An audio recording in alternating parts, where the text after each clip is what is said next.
All right, board gaming enthusiasts, the question of the day, buying into a dead system, buying into a dead board gaming system, your thoughts on it. So if we look at the life cycle of a board game, it's released to retail.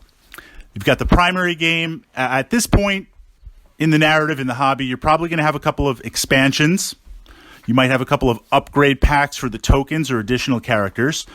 But while it's in production, it's supported, meaning it's up there in the rank for Board Game Geek. You might see it played at your local gaming group or gaming club. You bring the title around. There's some enthusiasm. There's some buzz because it's just been released. If and as new expansions are released over, let's say, a year or two, that's going to continually bring back players, generate some buzz, attract new people to the system. But then at some point, it's going to start to wind down, where no new content is being produced in terms of expansions.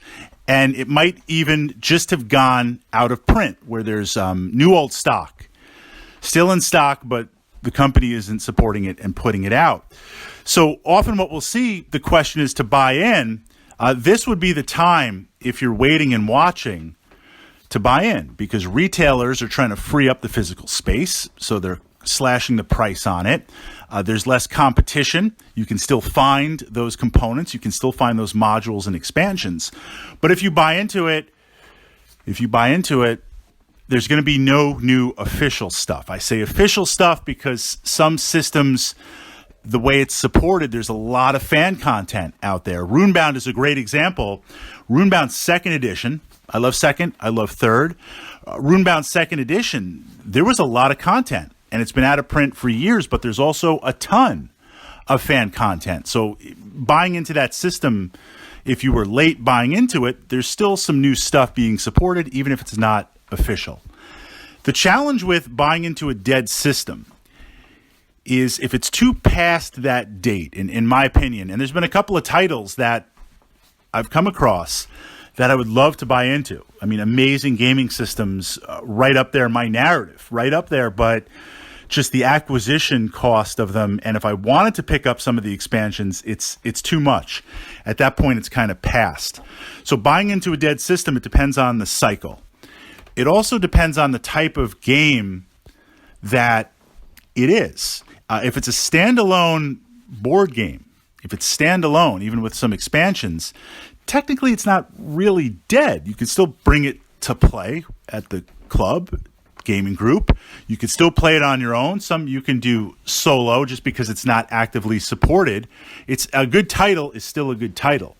But some of the games that are collectible card games, living card games, certain games that rely on combos or interaction from stuff that you can acquire, different sets and different classes, that becomes much more problematic because just you can't buy into it. An example would be, and I'm not singling this out in a bad way, I love Lord of the Rings, the living card game. I've pushed up many podcasts and vlogs to my channel here under the board gaming playlist. I still regularly play it, but I bought into it midstream.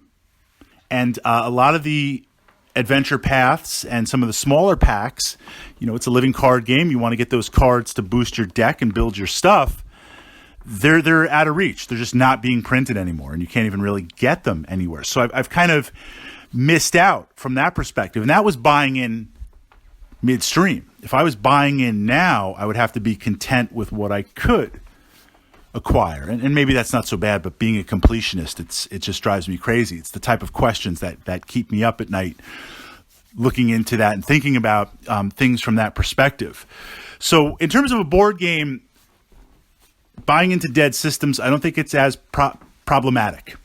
Certainly if it's a war game, that's just literally the kiss of death right there, because a war game requires players. You need other players, and it requires the miniatures and the components to be readily available, and it requires the hype train to keep it going. An example would be Mordheim.